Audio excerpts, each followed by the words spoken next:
Whether you're a music lover or a gamer, chances are that some of your most memorable moments in video games have been because of the perfect musical accompaniment. It could have been an ambient track that made the atmosphere of the game practically drip from your TV screen,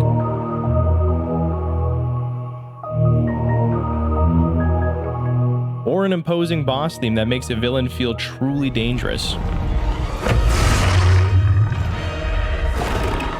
If you gravitated towards the latter example, chances are you're probably a fan of From Software games. Many of their infamous Soulsborne titles don't even have music outside of their boss fights, which some might argue lends more emotional weight and stakes to those boss encounters and helps to enhance them. On the other hand, it also helps the rare ambient track really shine through once your conscious brain picks up on it, such as entering Upper Cathedral Ward in Bloodborne for the first time and hearing the cheekily title track Soothing Hymn.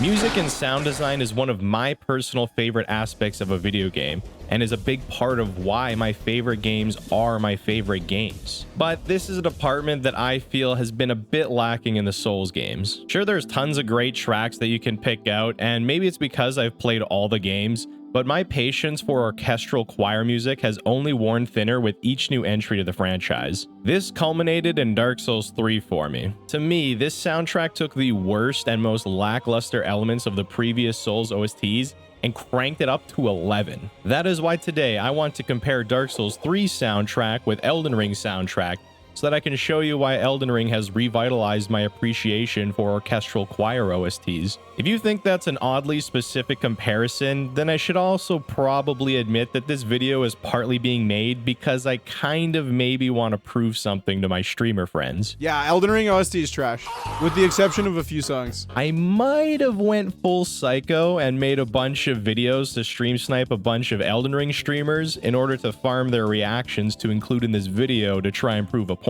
That is not the only reason for making this video, however.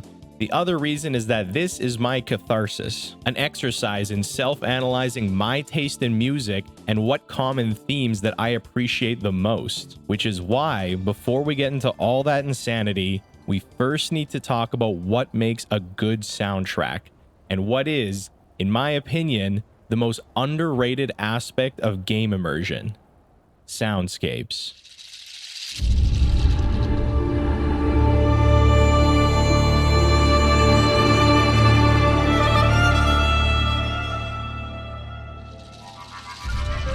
I am a massive fan of the Souls series. These games are basically all I play with my limited schedule. But even if you've never played these games before, you're probably already aware that the soundtracks are also no slouch. Some tracks are just downright iconic within the entire gaming sphere. Who would win? Hundreds of years of social conditioning teaching men not to cry, or 3 little notes? Blin, blin, blon. I'm also an amateur audiophile, but I prefer the term music lover as I am more of an emotional music listener who loves to get invested in a song. Music is all about feeling shit to me. Well, any art is really. The difference between an audiophile and a music lover to me is that a music lover will listen to their favorite music on their sound system, and an audiophile will listen to their sound system playing their favorite music. We're talking absolute sickos that will shave their head bald just so that their headphones will form a better seal to their head. Regardless, I have a fairly decent collection of headphones, speakers, and IEMs that serve different purposes depending on what listening mood I'm in. Sometimes that mood happens to be using really technical, highly detailed headphones to listen to well-recorded music. And if you're wondering what is well-recorded music and what isn't, here's a little secret. If you want to listen to well-recorded music, all you have to do is listen to OSTs, aka original soundtracks.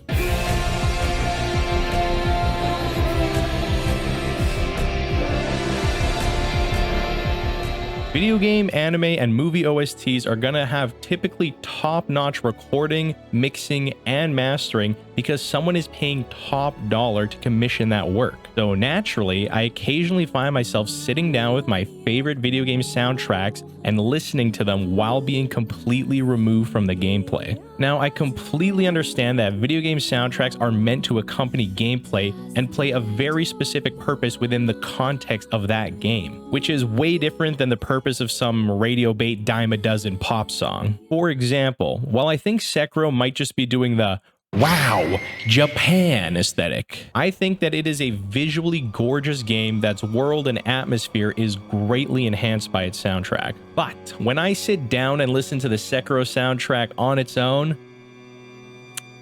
it's kind of resident sleeper. I can fully appreciate it in the game, but I just can't vibe with it outside of the game like I can with games like Metroid Prime or Nier Automata or basically any Ace Combat game. God damn, they just can't miss. You just can't miss, Kobayashi! All right. If there aren't any objections, then I'll take command of this air operation. We're launching a rescue operation for the president of Osia within the Principality of Belka. The communications intelligence ship Andromeda received information that President Harling is being held in Belka. The location is an old castle positioned on the southern edge of the border zone between Belka and North Osia. Sea Goblin, our helicopter squadron, will handle the direct rescue effort. After securing the area, a helicopter will descend on the castle and drop our infiltrating rescue squad. I do consider a soundtrack being weaker or less compelling when it's just standalone music a slight negative personally, and I'm going to explain why. But of course, I understand that while ambient music can draw you into the song, oftentimes in a video game soundtrack, it's not trying to gain your direct attention. It's trying to draw you into the game rather than the song. Also, my decision is not based solely on how enjoyable a soundtrack is as a listening experience on its own. Far from it, actually. But before we get into comparing the two soundtracks, I first want to give you a quick insight into my taste in music, so you can kind of see my bias and preferences and just things that I generally like and look for in music. Even if you don't think that's very relevant, I still think it'll be helpful for you to understand how I talk about music. I will admit that this is a very roundabout way to make a point though, and it's like 60% just an excuse to have one chance to talk about music on my Soulsborne channel, so I'll leave a timestamp to skip ahead if you really only care about video game music. Here is my topster. It changes pretty drastically every 6 months. Growing up, I only... Okay, I'm just gonna like fast forward this shit because like no one cares. Funny story, the way I got introduced to Death Grips was my... Anyways, that's a long-winded way to justify the fact that I can say that I listen to everything. Yes, even butt rock. Yes, even Mongolian throat metal. Yes, even dark monastery Gregorian chanting. Yes, even balls and cock temple ritual enlargement frequencies. Working in 2024 still. Guys, get in on this before God patches it and it's gone forever. As far as actual musical preferences go, I would say nowadays my wheelhouse is stoner music. Everything from garage or progressive psych rock to doom sludge stoner metal. Anything psychedelic that can transport me or help me zone out of reality and hone in on the music.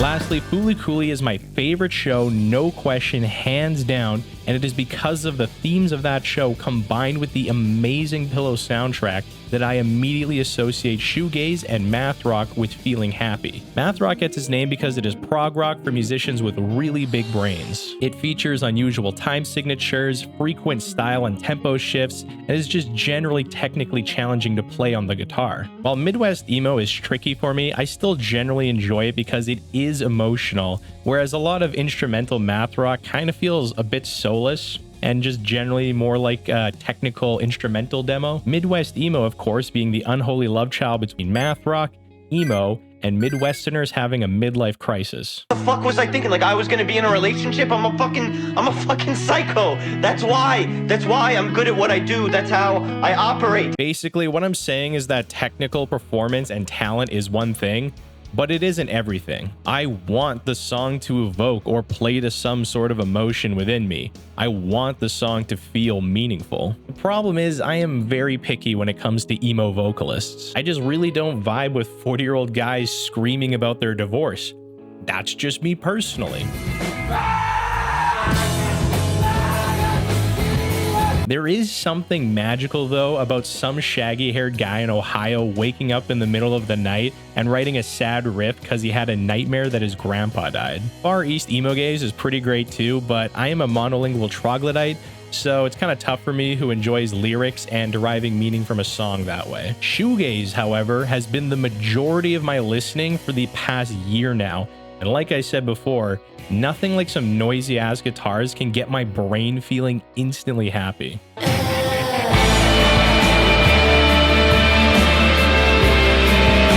Shoegaze is not named such because you watch your feet for cracks in the pavement while you walk while listening to it like some sort of sad boy. It is named such because it is a guitar-forward, noisy alternative rock with down-mixed ethereal vocals featuring heavy distortion.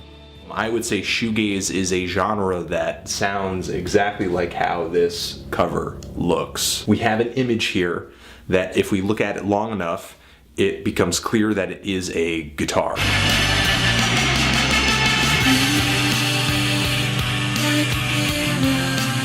If you've ever been to a shoegaze concert, then you will know that the band just stands there staring at their feet for hours on end without ever once glancing up at the crowd, just constantly flipping between a minefield of effects pedals. One band I saw, the vocalist was literally on her hands and knees while singing for the entire song, just fidgeting with all the effect pedals like reverse reverb and echo constantly. Shoegaze can be an entire spectrum from a more dream pop and relaxed sound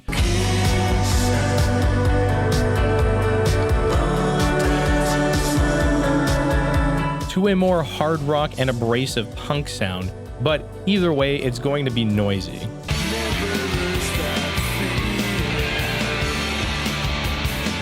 Oh, and by the way, I should probably mention, it's where it gets important again. What I like so much about shoegaze is its use of noise as a tool to convey a sense of awe at the vastness of the entire universe, or even just a simple emotion. Listen to Outback by the Brian Jonestown Massacre off their album Methadrone, which I highly recommend.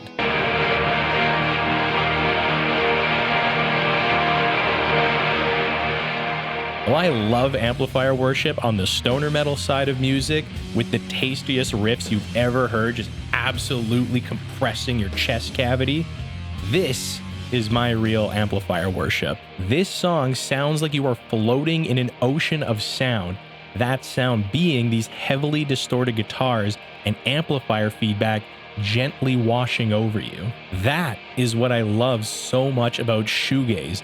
The noise and the instrumental effect layering builds a soundscape that transports me to another world. There's also interesting stoner rock examples like Caius making guitars sound like UFOs on the track Asteroid.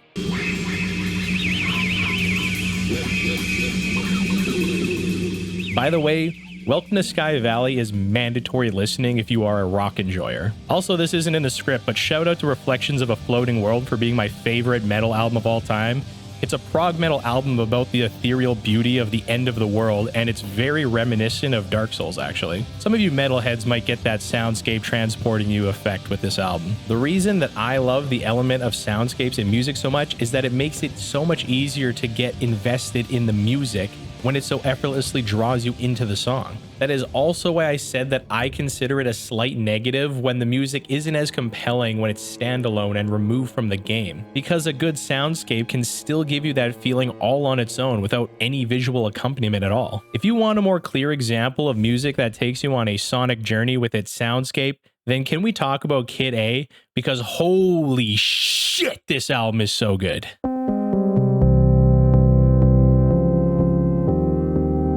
This album draws you into its world purely with its composition, which is partly rhythmic, robotic, minimalist, and ambient, such as on tracks like Idiotech, Everything in Its Right Place, and Tree Fingers.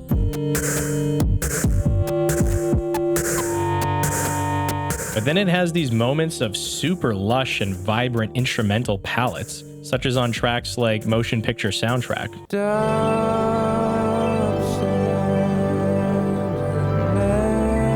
They even have moments of noise and chaos that swells to a climax, like on In Limbo and the National Anthem.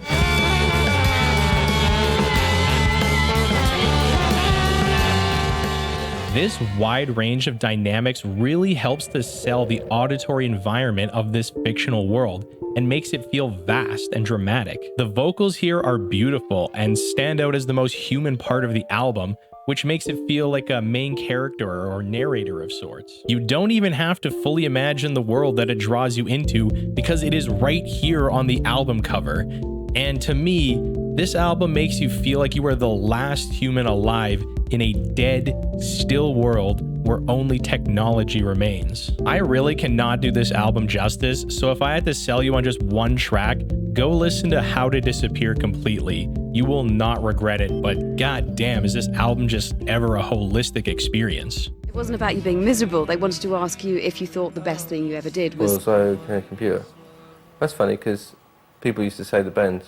What do you think about that? So maybe give them another 5 years, maybe they'll say Kid A, maybe not. If you could pick one song that you'd like to be remembered by, what How would to it be? Disappear off Kid A. Why? Because it's the most beautiful thing we ever did, I think. Gushing aside, I don't even think the art rock guys and the shoegaze guys do soundscapes the best. Of course, the bands that I think do that the best are the legendary post-rock icons, Godspeed You Black Emperor and Swans.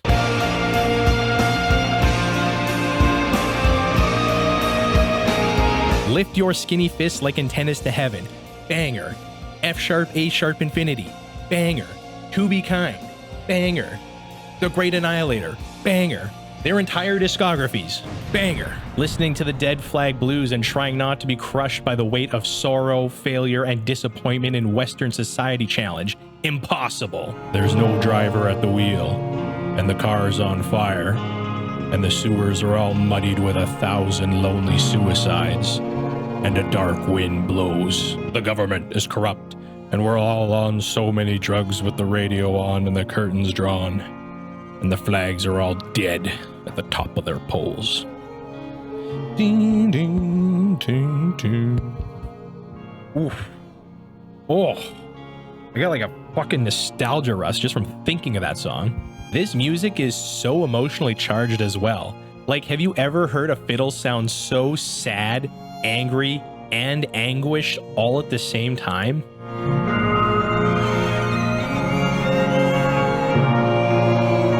Some people like to whine that this music is overrated because of how long it is, but if you are going to sit down and listen to it, it makes a lot more sense to not think of it as a long song with many movements, but rather as a movie with multiple scenes. Records like South Pacific that my parents had kind of inspired me to think about music as cinema, or as a sort of quasi-visual experience. Drone and minimalism is one thing, but these artists often have so many subtle but frequent and progressive changes to the composition that it truly does require your full attention. GYBE are well known for their frequent use of field recordings in their music, such as the Street Preacher off the track East Hastings. And man, if you've ever been to East Hastings Street in Vancouver, this shit with the sad bagpipes over it will instantly take you back. The first time that I ever went to East Hastings Street, and this is true, the first thing I saw was a chick with running mascara and 10 pigtails, kind of dressed like a spitter from Left 4 Dead, aggressively licking her hands while standing in oncoming traffic and just staring at us. Like we're talking... There was also a guy standing on the curb next to her in the middle of a fist fight with a light pole while insulting it, and next to him was a dude passed out in a broken lawn chair at 1 in the afternoon with a needle in his arm. I will also never forget my first time listening to this song, driving for hours in the pitch black nighttime of rural Canada, and being completely hypnotized by the final movement of the song before the horrific fight or flight inducing ending sent chills down my spine and gave me an immediate and impending sense of doom that I have not gotten from listening to actual doom metal. Listening to the end of East Hastings Street makes you feel like you are about to die immediately. It is the musical equivalent of the Stuka.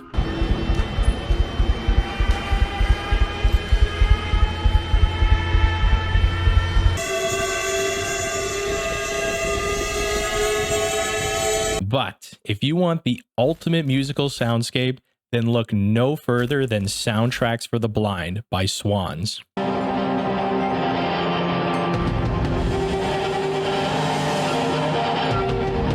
How could anyone forget the critically acclaimed album Soundtracks for the Blind, which is literally meant to be a soundtrack for a non-existent film? And you know what? I might just throw this bad boy on again tonight. It's been a while. How long is it again? Holy shit! I could seriously talk all day long about music that I like, and I highly recommend literally anything you've seen here so far. But I want to continue the discussion about Soundscapes now and start to focus it towards Elden Ring's OST. We woke up one morning and fell a little further down. For sure it's the Valley of Death. ChatGPT defines a soundscape as a composition or a recording that primarily focuses on creating an immersive and atmospheric sonic environment. Unlike traditional musical forms with clearly defined melodies, harmonies, and rhythms, a soundscape emphasizes the manipulation and arrangement of various sound elements to evoke specific emotions, moods, or images in the listener's mind. And I know what you're thinking. No, I did not write this video using ChatGPT. I promise. I get it, man. The intro was a bit robotic sounding. It's hard.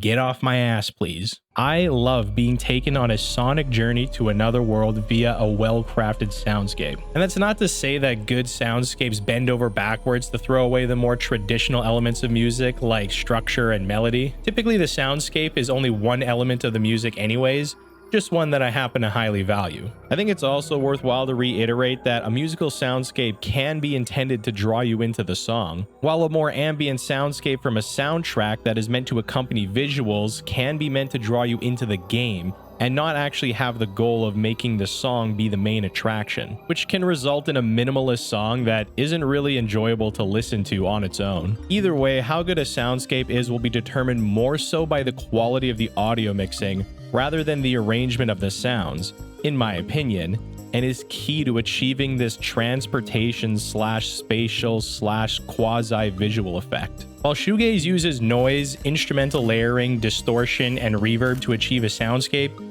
most video game music is going to fall under the more traditional category of soundscapes, that being ambient music that utilizes field recordings and real-world sound effects to emulate the sound of a world. A perfect example of this is the wind and cries of monsters in the distance from the overworld track simply titled Caelid. Listen to how the wind moves from a left to right direction around you and even starts from behind you and moves closer. Close your eyes if you have to.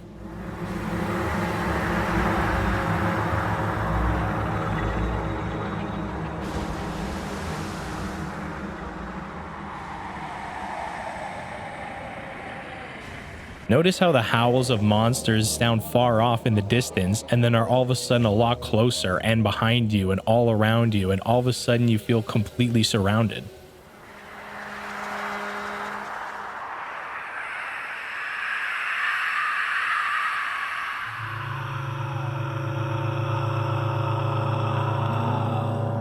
This track is so unsettling that even the real instruments sound like buzzing flies, rattlesnakes, and monster cries. I honestly challenge you to try and listen to this track and guess whether each sound is a field recording of something or a real instrument, because you'd be surprised at how many instruments are actually in this song. Combine that with the field recordings and then the actual ambience and monster cries from when you spawn into Caelid, and it really takes it up a notch, selling the desolation and mutation of the Caelid wastes. Same goes for pretty much any of their ambient tracks. Take Tunnels, for example.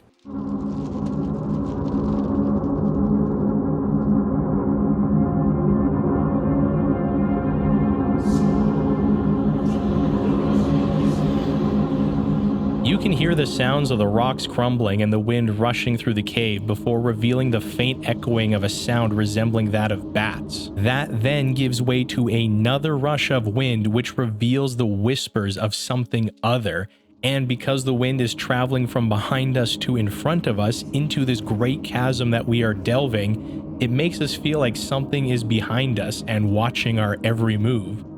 Or maybe we just imagined it.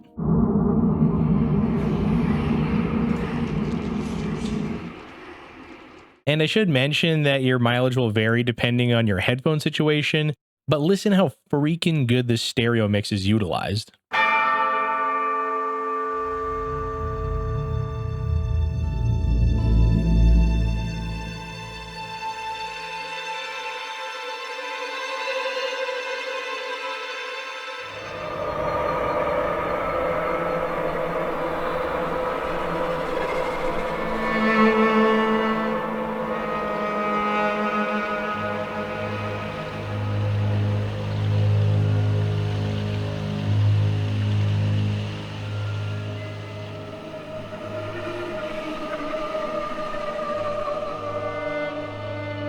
It's not just how the instruments pan from left to right like in those shitty fucking 8D songs on YouTube. It's also height, and it's also depth, with elements from the song coming from the background into the forefront of the mix and vice versa. It's spatial separation complementing the instrumental separation. That is the result of competent mixing. A good soundscape in a video game is more immersive for me than next-gen graphics could ever be. And anyone on YouTube or Twitch could tell you that for content, good audio is always better than good video. This is also my quick PSA to tell you that surround sound headphones are complete bullshit, and that anything with good stereo imaging, aka left and right audio channels, will be able to create the illusion of direction and proximity of that sound. If you're interested in testing your headphones for this, then I suggest listening to the virtual barber simulation on YouTube. I love this audio illusion because it makes me feel like I am right there in the room listening to the music being played, and I can imagine where each band member is standing in real space, which is why I love listening to live music on open back headphones or speakers so I can get that wider soundstage. If you've ever listened to the Live in San Fran 2016 King Gizzard album, then you know exactly where those two drunk girls screaming dickhead for the entire concert are standing in the crowd.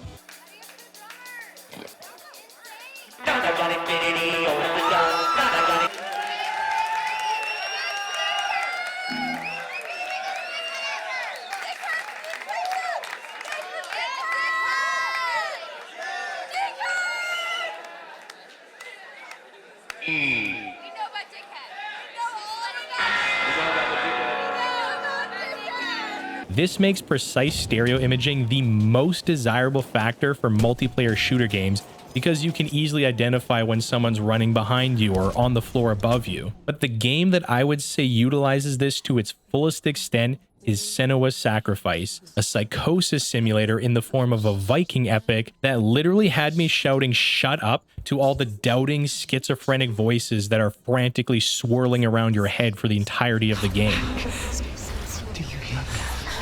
I hear you. I'm coming for you.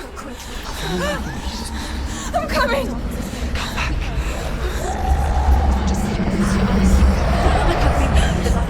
Dillian, I see you. The beast has Dillian. No. It's time. You're not taking it from me. Think. I can smell you. No. The way they achieved this immersion was by having several actors record their lines all at once with a single stereo microphone inside the model of a head with its own silicone ears around it, placed in the center of a room. We recorded the actors using a binaural microphone, which records the 3D spatial position of sound, replicating the way sound is heard by human ears. It gives you an incredible sense that the person you are listening to is right there beside you. So damn good. So fucking pumped for the sequel. Also, we are living in the golden age of cheap hi-fi with dozens of sub $50 and $30 IEMs, aka in-ear monitors, that will sound better than anything you've ever heard. Headphones generally do better at imaging than IEMs because they have distance from your ear holes to work with, and for a good cheap pair, I have owned 4 pairs of Koss KPH-30Is and 1 pair of KPH-40s because they sound great and you can get them for $20. I paid more for the custom pads on these headphones than I did for the actual headphones themselves. There really is no excuse. I actually think I might have an addiction because I bought 2 more pairs of KPH-40s since I wrote this. The KPH-30i is widely considered to be the greatest deal in audio and has garnered a cult following. But the KPH-40 had some much welcomed build improvements. I know that there's an armada of gamers listening to this video on overpriced RGB headsets made by keyboard manufacturers, poised to dunk on me in the comments with, "LOL, bro is hearing things. Bro is just describing things that aren't there. What is schizo? Triple crying laugh emoji." Well, as Koss's company mantra goes, hearing is believing. So I'm going to nip that in the bud right now. I reached out to Koss, who was more than happy to send me some stuff to give away to you guys. I am going to be giving away a set of KPH-30i clears and 3 sets of Porta Pros. which have a similar sound but with that retro design, because they have literally stood the test of time for 4 decades now, as well as a set of wireless noise canceling headphones, because introverted Zoomers can't get enough of Bluetooth and ANC. All you have to do is be subscribed and leave a comment to enter. I am not a fan of doing giveaways, honestly, but I have always loved sharing the gift of audio with my friends, so I will even foot the bill on shipping. What? Yo! Ooh, yo! What? These look sick. What the fuck? They're pretty good. They're pretty good. I literally could not believe that you lived in a fucking apartment and you didn't have like noise canceling like earbuds. I was like, fuck this. My boy can't live like this. I'll leave the full official rules down in the description, along with a link to my first time IEM buyer's guide that I made for my Discord friends. Ah, Koss. Or some say Cosm. Do you hear our prayers? Getting back on track, let's now compare Elden Ring's ambient tracks to Dark Souls 3's.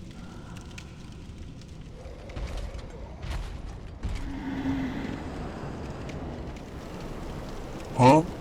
Now, like I said, some people like the choice to not include overworld music in Dark Souls 3 in order to sell the desolation and apocalyptic nature of its world. I think that it works, honestly, just maybe a bit too well. They also go for this theme in their visual design, and while a lot of areas are interesting, the end result is a lot of areas of the game full of browns and grays and is maybe their least visually compelling world. Atmospheric music may have helped to counteract this lack of variety a little bit, just saying. Either way, I don't really mind it too much personally, but if we're comparing it to Elden Ring, I'm gonna take Elden Ring every day of the week and twice on Sunday. I was heartbroken when I found out Elden Ring was going to be an open world game, because I don't have time for that kind of shit anymore with a 6-day work week. But I was pumped up again once I realized that the open world wasn't just full of NPC quests and random checkbox collectathon shit to do simply to appease the part of your brain that feels dopamine from completing tasks. Instead of seeking out every corner trying to find some sort of quest, it allowed me to just sit back and soak in the aesthetic and beauty of the lands between while traveling through it. And the overworld music really helps to sell it for me. Elden Ring is visually gorgeous and varied when compared to Dark Souls 3, and it is very much helped along by its overworld music. In my opinion, I would even say that the music is also more varied than Dark Souls 3's soundtrack,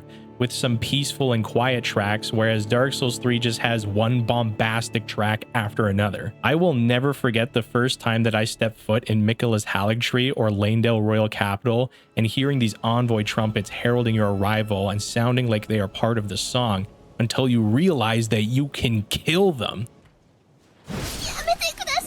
You picked the wrong house, fool! Hey, hey!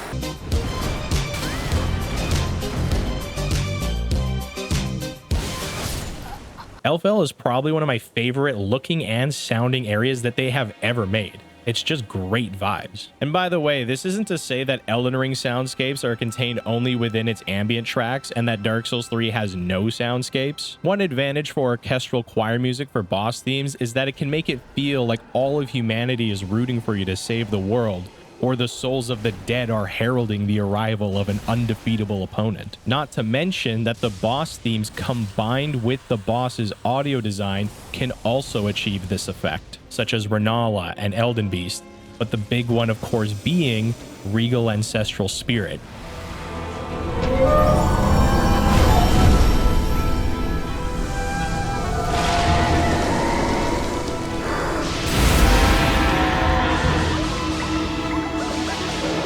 Listening to its theme without hearing all the elk noises and water dripping sound effects makes it feel like you're just missing half the song. Some people give these bosses shit for not being challenging enough, but I really enjoy them for being a chill fight that's just an audio-visual spectacle. Not every boss has to be the hardest boss ever made. This does happen to some extent in Dark Souls 3's soundtrack, but I think Elden Ring surpasses it by having more than just boss shrieks and lightning strikes. As we'll see later on, even bosses with more mid audio design can still feel like they are a massive part of the song, and sometimes somehow can become more memorable than any melody or instrument from the boss's theme. While something like Osiris's incessant shrieking can drown out his banger boss theme completely, to the point where if I try to think of his song, all I can picture in my head is him mumbling some shit about ignorant slaves. On the other hand, in Elden Ring, when you have some gentler sound effects like Elden stars and water splashing for Elden Beast, Radagon's teleports and projectiles, Renala's spells, Radagon's gravity electricity stuff and great arrows, the wind rushing through Melania's cloak and the sliding components of her prosthetic contraption, and you combine that with a less constantly chaotic song with good instrumental separation, it allows room to breathe for all these sound effects, and they fall neatly into the mix. Rather than overpowering the song or vice versa, it becomes a part of it and serves to nuance and complement the soundtrack. It all makes Elden Ring's soundtrack seem more mature and seamless with its audio design, and is something that I never really considered before. The boss itself is part of the soundscape. That brings us to the main reason we are even talking about the soundtracks in these games at all: boss themes.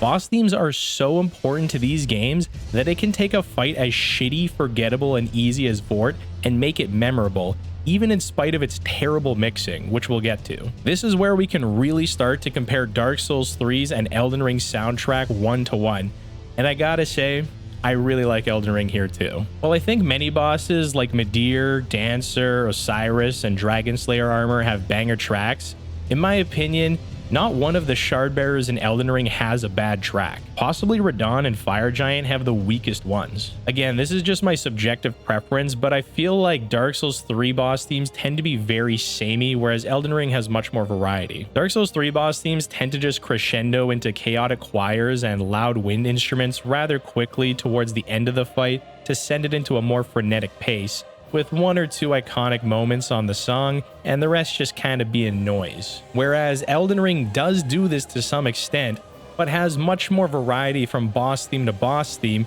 and much more sonic progression within the tracks themselves. The warm violins and flutes of regal ancestral spirit,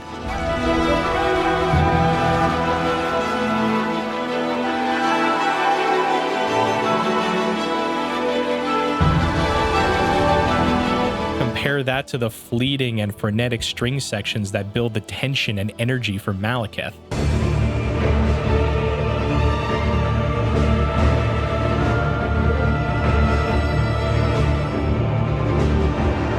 The chimes and childlike vocals for Renala.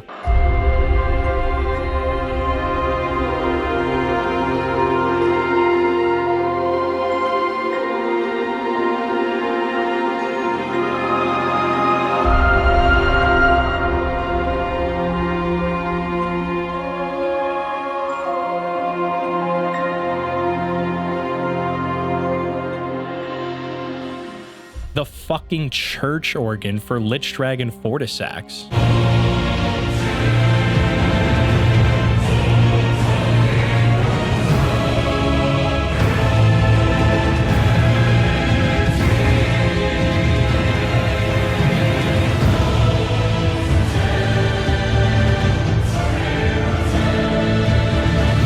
The powerful choirs of Rykard and Mohg, with Rykard coupling these vocals with sinister strings.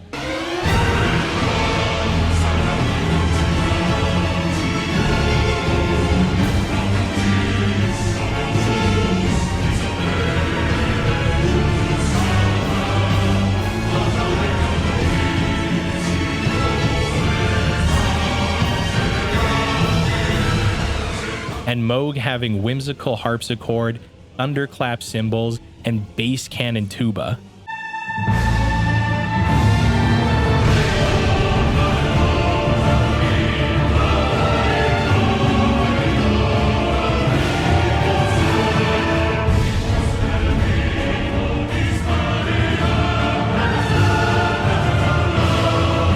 listening to Dark Souls 3, I was at first pleasantly surprised when hearing the harpsichord being front and center in the Nameless King boss theme, because it's such a unique and medieval instrument. But then I found out that they used the harpsichord for a few other bosses like Twin Princess and Iodex's Gundyr, so it's not unique to that boss, which was a tad bit disappointing. They still do have some unique things, such as Wolnir having a throat singing part, but usually he dies well before anyone ever hears it anyways. Some people could see the sameness as a strength, since lore-wise it ties together a lot of boss themes thematically with similar sounding tracks, like with Aldrich, Pontiff, Dancer, and Deacons, but this could be just a coincidence or side effect as well. Aldrich himself is just a remix of Dark Sun Gwendolyn, and for that matter, Soul of Cinder is just a remix of Gwyn, although I do like how that track is gradually stripped of instruments and is basically the music slowly fading away at the end of the world. If you want an example of good intro song progression,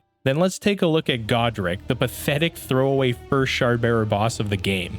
It first starts as this harrowing and unsettling section that gives way to a male-dominated choir with some tuba and female choir vocals added in along the way, all the while sounding like a Bloodborne boss, kind of reminding me of the Blood-Starved Beast theme. This first minute and 12 seconds sounds like a pure horror movie.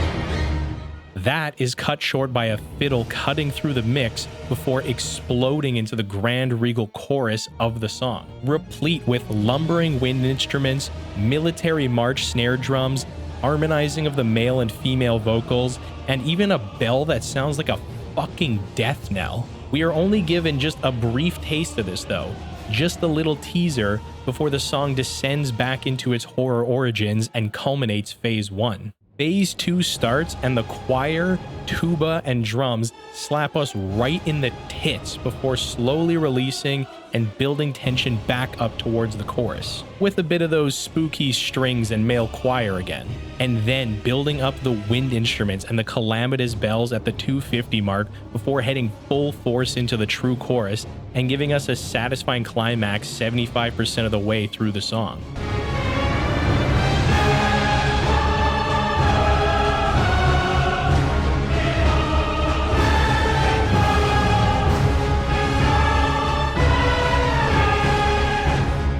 Wouldn't you know it, Elden Ring bosses tend to survive a little bit longer than 30 seconds against the average knight starter class, so you actually get to hear it. Even Melania's theme I hated at first because I must have listened to the opening notes on my first playthrough like 300 fucking times and it just became negative ASMR. But when I sat down and actually listened to it, I realized how fire it actually was.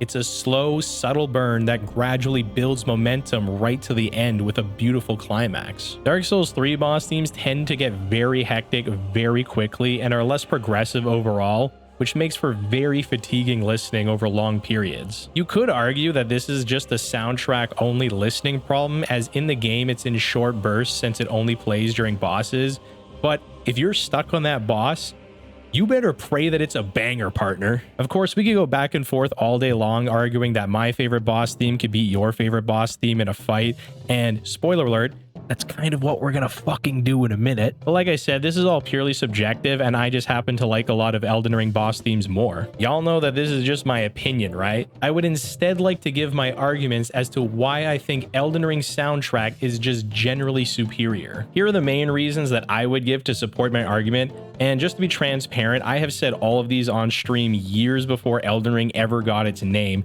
because I've always held the opinion that Dark Souls 3's OST is just mediocre orchestral music with endlessly droning choirs and is quite possibly overrated. Also, take this with a grain of salt, as I don't listen to the endless deluge of real composer reacts to Elden Ring boss themes, or real rapper reacts to orchestral music, or real lawn care technician reacts to Elden Ring grass assets. Okay, I kind of lied. I now listen to this one Hawaiian guy when he comes up on my front page. Highly would recommend him if you want to listen to how an experienced composer talks about and deconstructs music, rather than a bozo like me. He actually just started doing video game music, but I actually previously found him through his metal and Radiohead React stuff.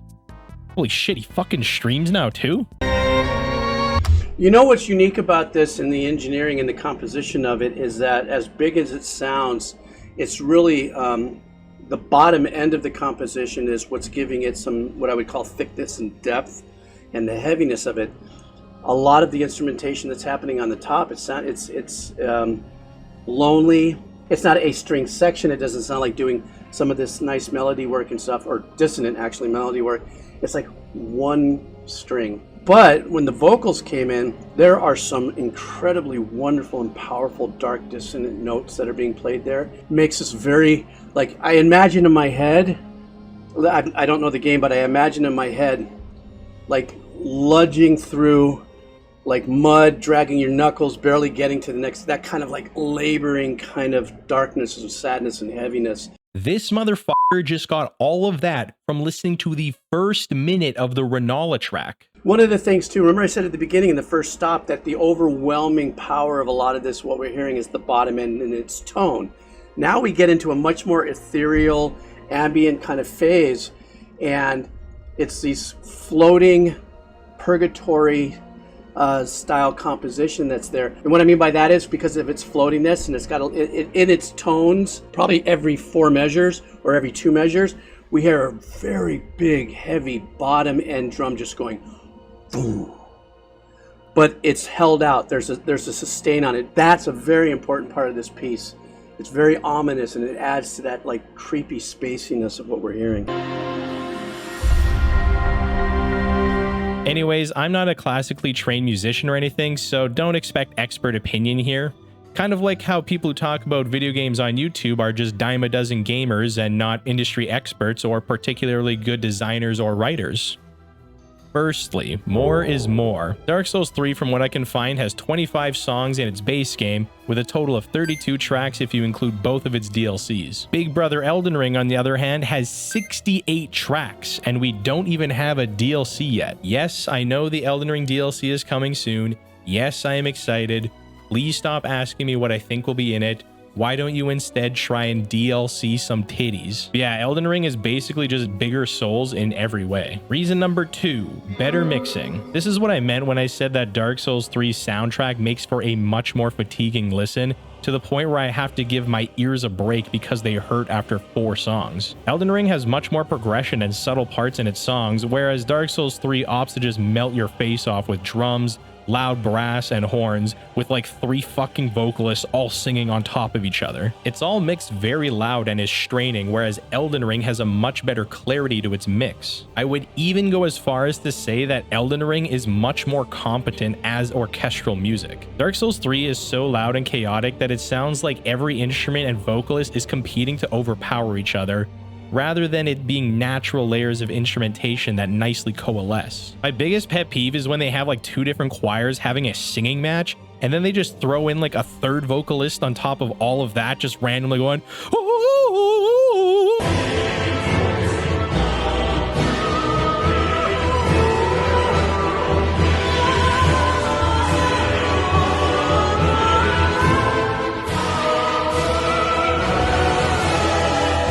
Not to mention that the stereo mixing is utilized way better. Remember when we talked about a good soundscape drawing you into its world?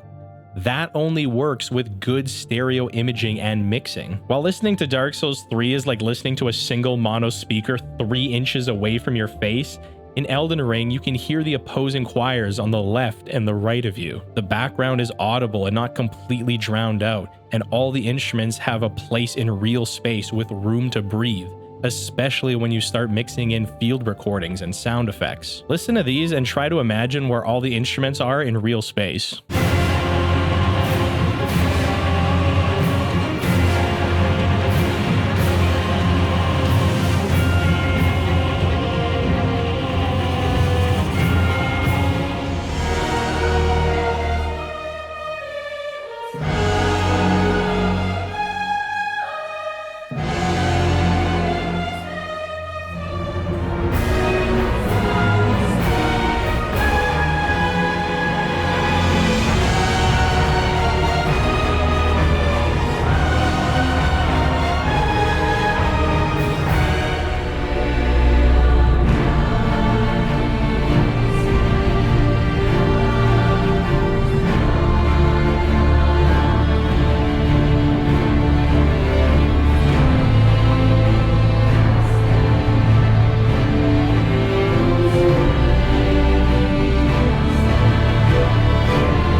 What the fuck is even happening here? Number 3, superior production. You absolutely cannot beat real instruments in a well-recorded and controlled environment. This stuff is crack for audiophiles. These guys will literally spend their life savings on a tube amplifier and then give sloppy toppy behind the local Wendy's dumpster just for a FLAC file of a piano solo recorded with 14 different Neumann microphones. I was listening to these headphones through my Neumann microphones, through a Zoom recorder's output into my Neumann NDH20 headphones and going, holy shit, I know what that sound is now. Marilyn Manson's Four Rusty Horses. There's like a squeaky sound. I've always heard the squeaky sound. And there's a kick drum. And I realized that's the physical pedal of the kick drum. I hear the mechanism.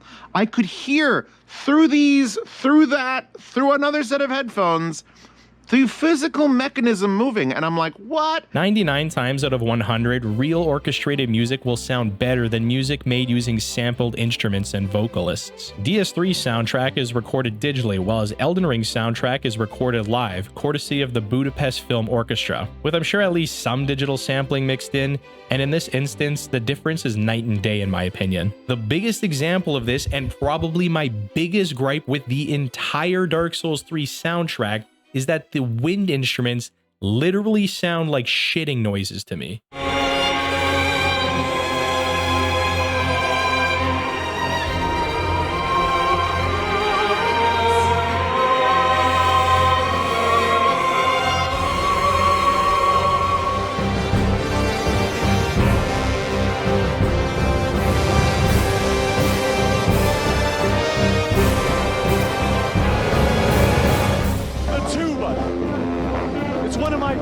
Was listening to them.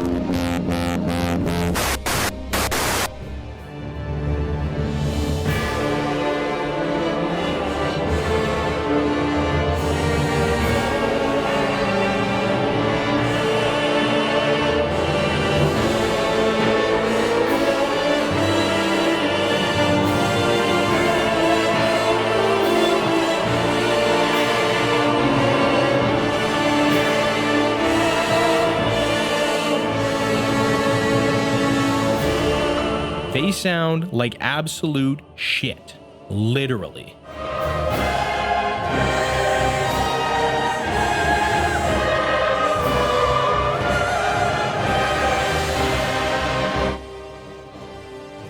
Well, it sounds like crap, right? Not only that, but basically every boss in Dark Souls 3 has this climactic moment where the music swells and then they just blast you in the face with flatulent wind instrument samples, and it always just completely kills it for me. The difference in composition, performance, variety, and mixing of the choirs in Elden Ring is the next biggest standout to me over Dark Souls 3, which sounds like it had 1 or 2 real vocalists, but then did the choirs digitally. Even this track, Song of Honor, that plays all throughout Redmane Castle during the Radon Festival, kicks Dark Souls 3's choir boy ass.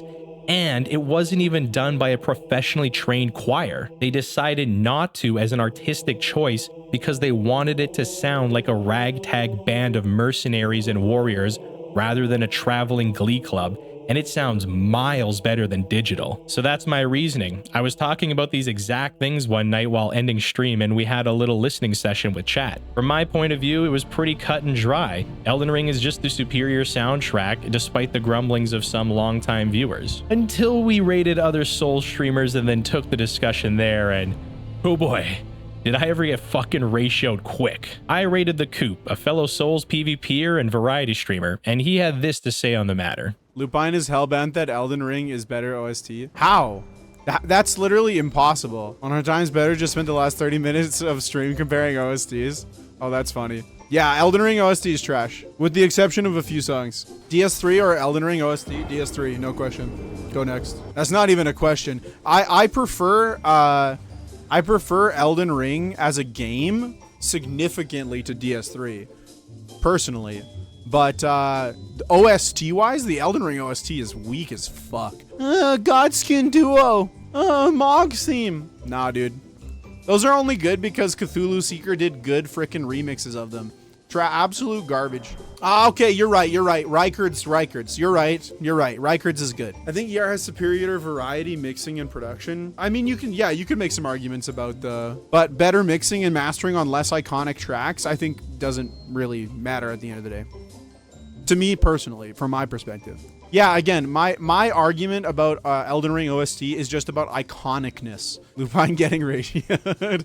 Even my boy Saint Riot ain't got me. I love the Elden Ring soundtrack. Like, there's absolute bangers on here. But I think Dark Souls 3's soundtrack, I don't know, there's just something about it that like is like untouchable to me. Well, that's just like their opinions, man. And I already gave my side of the argument, so it is what it is. You all know how I never obsess over arguments and can just let it go. I'd say it's my best trait. You see, music, like any art, at the end of the day is completely subjective to the individual, and for as many reasons as I said that I prefer Elden Ring's OST more than Dark Souls 3's OST, Koop did have me on one point. And even like, again, I'm not a huge fan of DS3 OST, but I still think it's more iconic than Elden Ring's. And I think that's like what you're trying to go for in a OST for a game like Dark Souls is you're looking for like themes iconically associated with experiences. And you know what? You right, dog. Bitch, you guessed it! While there are many instances of subtle use of music to add to moments in games and movies, nearly all great soundtracks are instantly recognizable and can conjure emotions and nostalgia that we associated with moments from that game. So, have you found a reason to fight yet? Buddy. How iconic a song is can be an insightful criteria when examining OST music versus other commercial music. There is just one small, teeny tiny, eeny weeny, itty bitty other problem though. I don't think Dark Souls 3 OST is more iconic than Elden Ring's OST. You guys can say recency bias all you want, and I will scream nostalgia bias all day long. So in order to get straight to the heart of the matter, I decided to create a Guess the Song game for Elden Ring and Dark Souls 3, and then bait Koop into watching this video. Hey Koops, what's up? How's it going? Hello chat, how are we doing today? All right, Koop. Bro, what the fuck? I feel very exposed right now. All right, Koops, you're probably wondering what this is all about, so I'll cut straight to the chase. Do you perchance happen to recall this? Loopine is hellbent that Elden Ring is better OST. How? That's literally impossible. Compare this with Bort of the Boreal Valley, or Vort. Sorry, I said Bort, didn't I? Yeah, Elden Ring OST is trash, with the exception of a few songs. And the main reason is that they're forgettable and are really, really lackluster thematically. OST-wise, the Elden Ring OST is weak as fuck. That might be my spiciest take, to be honest. I mean, true, I stand by I don't think there's a single Elden Ring OST song that's like iconic. Except for the main menu theme. Bum, bum, bum, bum, bum, bum. Now, I can tell Why you gotta do me like I'm that? We can argue back and forth on this all day long, so Yes, we instead, can. I decided, I want to play a game.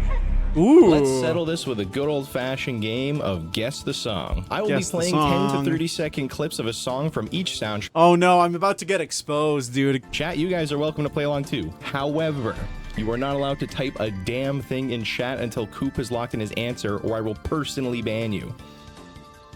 Koop's quick, mod me right now. Maybe there's a hero mod. Mod him, dude. There will be a brief period after the song for Koop to pause the video and let some chat responses come in. You good viewers may wish to refresh the page now to reduce any stream delay if you have been watching for a while. Wow, look at that. You thought about Idiots. everything. Look at all these suckers I just made watch more ads. Got you, bud. I got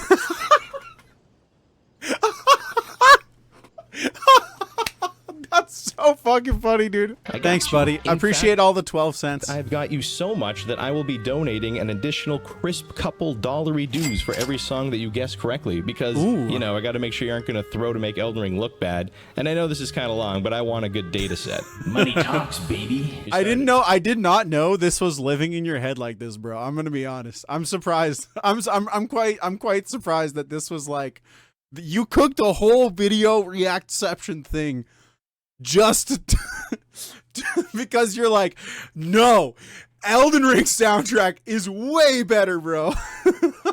Yeah, Bort of the Boreal Valley.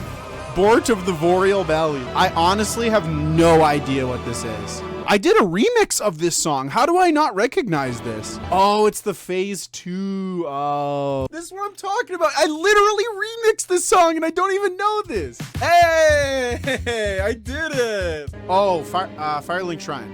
Or, no, not Firelink Shrine. The main hub area. Come on. Oh, I know this one. It's screaming at me. It's actually just tough straight up remembering any of them. That one's good. That one's better than I give it credit for, I think. I got nothing for this. This is cool, though. I actually like the organ work here a lot. That one is cool enough that I want to like put that on the playlist. Well, that was a fun little side project. The actual results were close, but perhaps a bit inconclusive. I ain't no data scientist, but I'm pretty sure that 3 correct guesses for DS3 and 2 correct guesses for Elden Ring probably isn't statistically significant. Koop hadn't played Dark Souls 3 or Elden Ring with in-game music turned on in so long that he kind of needed a refresher before being put on the spot. Oh man, see, you should have let me do some homework, bro. I honestly, I needed to study up. So I decided to hijack yet another stream. This time, the godfather of Dark Souls 3 PvP, Mr. Saint Riot. We come out here, we patrol these streets, we try and make sure that everybody's got their proper permits to enter. You know, it's not like we're trying to keep people out. You know, it's nothing like that. It's just, you know, we want you to enter it properly. And these guys, they come in through the water, they come in through the tunnels, they come in through the bridges. And you can see they're pretty bad hombres. Saint Riot is a guy who loves his video game OSTs, and I know from watching his YouTube that he regularly uses Soulsborne boss themes in all his videos, so he would have heard these songs more than even I have. I figured if Saint Riot can't nail this quiz, fucking nobody can. And as Koop wished, I gave another streamer the opportunity to brush up on the soundtracks before taking the quiz. So I asked another OG DS3 tuber and fellow music enjoyer, Pincognito. Hashtag bring back Metal Meta Mondays, Pinko. With my sights set on expanding the data set, I shot them some DMs and made them some personalized intros. Hang on. Okay. I can already tell this is gonna be funny. All right, here we go. Let's see what Loopine's all about. Hey chat, how's we? There is a potential earning of 76 loonies there, bud. Gonna be looking like a fucking leprechaun walking into Timmy's with this haul. Also, shout out Loopine rocking the Ghost Hardware merch in the video. Hey, Pinko, chat, how's Hello, we? Loopine. You're probably wondering why I've gathered all of you here today and decided to hijack Pinko's stream, and it is for one simple reason. It has come to my attention that we OG Pinko fans have not gotten a main channel lore invader in years. So I hope you will all join me, chat, in solemnly declaring a hunger strike until we are all eating good with more invasion showcases. I swear that I will not eat a single morsel of food until Pinko releases another Karthus Warden invasion. Oh my god. We're I getting forgot a I little used to off edit. track and Easy, baby. This is goated right here. This is the best song in Dark Souls 3 soundtrack. I can't read chat right now. I know you're all yelling about Gale. I don't give a shit. Hey! Legit shocked I got that one. This song sucks. Curse Greatwood, I think. Oh, that was Nameless King? Nameless fucking King. Fuck. No wonder it has the Dark Souls 1 vibe. Fuck. Yeah. Fuck. Man, I can't believe I got that one wrong. I'm trying to like visualize the fight. I'm gonna get locked in. What the fuck? Ah! I am getting like Misty Lake vibes here. God, the ambient music in Elden Ring is really good. This is pretty easy. Go to hell, HJ. That's Hallowed Tree? Jesus Christ. Man. After waiting for the game 100 years to come out, I will never forget booting up the network test and being in Limgrave. So, like, this is kind of cheating, but it's Limgrave. I locked it in. I was wrong! Fuck! I don't know how I'm even wrong. I'm so mad. Feels like 3 different bosses in my mind. This cadence is awesome, actually. Like, the rhythm to this section is great. Shooting to the sun, that's Abyss Watchers. Gotta be like top 3 tracks in Dark Souls 3. Take a short intermission before heading into the harder tracks. This next section is still harder. All you have That Liurnia was not Limgrave has got me doubting everything that I hear. God damn it. This is driving me crazy. Can't believe I agreed to this, Loopine. It does hurt my brain. I'm in agony right now. Lich Dragon Fortisex! Yeah! Let's fucking go! Is this finally Rotten Curse Greatwood? Hey, finally. I think I've guessed it twice before tonight, Loopine. It's not that impressive.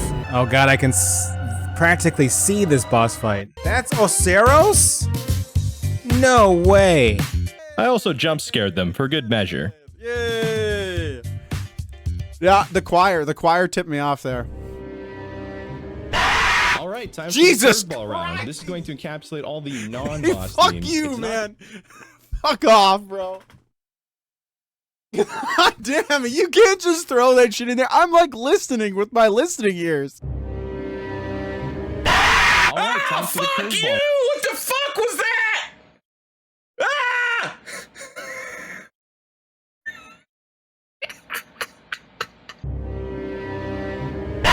All right, time for the curveball round. This is going to encapsulate all the non-boss themes. I feel like I did so bad, chat.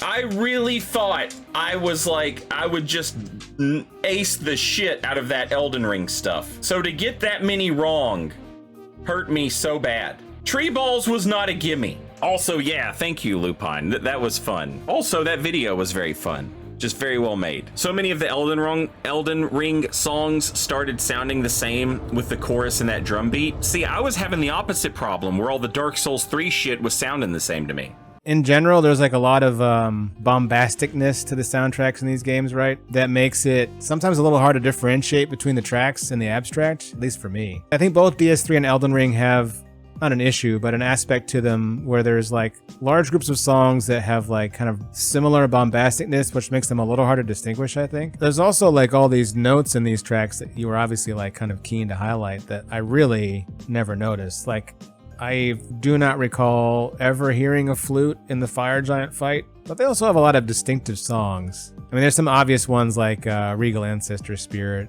Although I guess does Dark Souls 3 have as distinctive tracks as like that? Maybe not. It's also pretty easy to tell which soundtrack they're from. Like, I'm not sure I'd ever confuse a DS3 track with an Elden Ring track. Yeah, I guess DS3 is a little more samey. I fought Moog so many times, I cannot fucking believe I didn't get that one. Tragic. Saint Miss Moog 2? Really? Jesus Christ.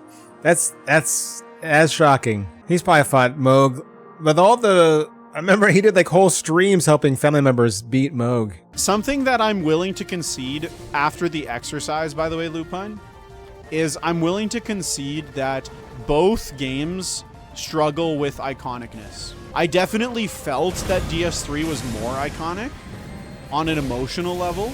Yeah, Hollow Knight gaps both the games, let's be honest. Oh yeah, Chrono Trigger, Chrono Cross. You roasted Godric originally, but basically that made me make that video for 2 weeks. If you want to watch how that entire fiasco went down, I will leave a link to a compilation of their reactions either here or on the side channel, as well as a link to their Twitch and YouTube channels. If you like this kind of content, please let me know by leaving a like or consider subscribing. I'll also post the raw quiz on the side channel, or at least an unused version of it, if you would like to take it yourself and then add to our dataset by letting us know your results in the comments. Of course, I give permission to all streamers to ethically react to it. In the end, the final tally of correct guesses for Dark Souls 3 was 3 for Koop, 10 for Pinko, and 8 for Saint. For Elden Ring, we got 2 from Koop, 8 from Pinko, and 11 from Sane Ryan, giving us a total of 21 correct guesses for Dark Souls 3 and 21 correct guesses for Elden Ring. A dead tie. You cannot make this shit up. Their chats were actually very cracked at this game, although I think a lot of people would only hazard a guess if they were very certain. Also, it should be mentioned that these streamers have been playing way more Elden Ring than Dark Souls 3 lately. You'll notice that I did not include any of the DLC tracks for Dark Souls 3, and that was to try and be a little bit fair since Elden Ring's DLC is not out yet. However, this actually benefited Dark Souls 3 as that only leaves 25 tracks, which made it much easier to narrow down later guesses purely by the process of elimination. I also trialed this game with my Discord friends, and it went okay, but afterwards I ended up coining the term the Aldrich effect, because they literally guessed Aldrich for every fucking song. This somewhat supports my claim that Dark Souls 3 has very samey sounding themes with little instrumental or compositional distinction. However, upon re-listening to a lot of these songs for this video, I found it wasn't quite as bad as I had originally thought, and some of the people that I quizzed actually felt that Elden Ring had the more samey sounding OST. Wrongly, of course, but still. Remember when we talked about boss sound effects feeling like they are part of the song? I never realized just how prevalent this effect is until doing this quiz. Lots of people seem to feel like part of the song was actually missing without being able to hear dancers' footsteps or cursed rotted greatwoods creaking. It's a neat little observation, and I'm gonna keep an eye out for bosses in the future that have really good audio design that complements the music. The quiz ended up being a lot harder than I was expecting, and the one thing that I learned was that pretty much every PC player just listens to their own shit when playing games like a bunch of heathens. True Giga gamers will play a game when they feel like listening to its soundtrack rather than just spinning it on Spotify. I guess even with Elden Ring having ambient music, it's still not compelling enough music for a lot of people to justify it replacing their playlist, like how I never put on my own music when I'm playing Doom or Darktide. I also think that a lot of players can instantly recognize the first few notes of every boss theme when they walk into the arena, but everything after that just completely goes over their head. But with the total correct guesses essentially being a wash, with Dark Souls 3 and Elden Ring having about the same level of iconicness, can we then put aside our subjective tastes and still say that Elden Ring is the definitively better soundtrack if we only evaluate the quality of the mixing and how well the composition achieves a soundscape? Yeah, I'd say so. Did you even read the title of this video? Slam dunk, baby. But of course, things are never really that simple. Saying let's put aside our subjective taste is like trying to tell someone to relax. It's just not something we can do. Music and video games are as subjective as a painting on a wall, and your bias is you. It's not exactly something you can just leave at the door, but it is something that is worth being aware and analytical of so that you can better understand yourself and why you enjoy certain works of art. People are going to like and value different aspects about games and music more heavily than others, and many people can't really put that into words, but this was my attempt at it. And I'm glad that I did. This video became about soundscapes because I kept trying to put my finger on what it was about Elden Ring's OST that I liked so much, and going back through my favorite albums, I realized that all my favorite music across wildly different genres tend to share one common trait: interesting sounds with interesting mixing that helps to mesmerize or draw me into the music. I now know that a good soundscape will be a better indicator of me liking a song than how catchy the chorus is, or how easy listening and replayable it is, or even how memorable and instantly impactful it was the first time I heard it. You probably have a very different taste in music than I do, and you also likely favor other aspects of music more than how good of a soundscape it is, or how instantly iconic it is, whether you're conscious of it or not. That is especially when you consider that these are much more nebulous things than something like the raw talent of a singer or instrumentalist, which is no doubt why I will be spending many wakeless hours dancing around copyright to try to show you the music that I am talking about, because I found it pretty difficult to try to pin down this idea. Hopefully this video has given you a bigger appreciation for good soundscapes and well-crafted audio design that reaches its full potential all the way from composition to recording, mixing, and mastering. At the very least, I hope you might take a second to think about what aspects you value the most about a soundtrack or a song. I am just one guy with a camera, and my opinion carries as much weight as anyone else on this website. I am not a trained musician. I could barely even stay awake during music lessons. But I am deeply passionate about music and Souls games.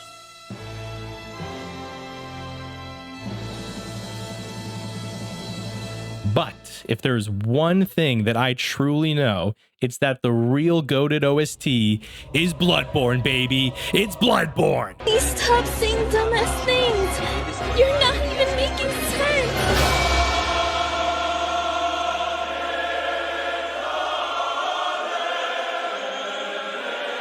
Like, Elden Ring's soundtrack is great, and Dark Souls 3's soundtrack is great, but like, nothing is ever touching Bloodborne. Yeah, I'd imagine like a Bloodborne quiz would be pretty easy. Those are much more distinctive tracks. Yeah, I mean, Bloodborne, the real truth is that Bloodborne absolutely gaps everything. Every song in Bloodborne is iconic. Holy shit, Living Failures goes so fucking hard. What the fuck? It's literally a joke, boss, you guys. I just realized that I decided to wear green pants in front of a green screen.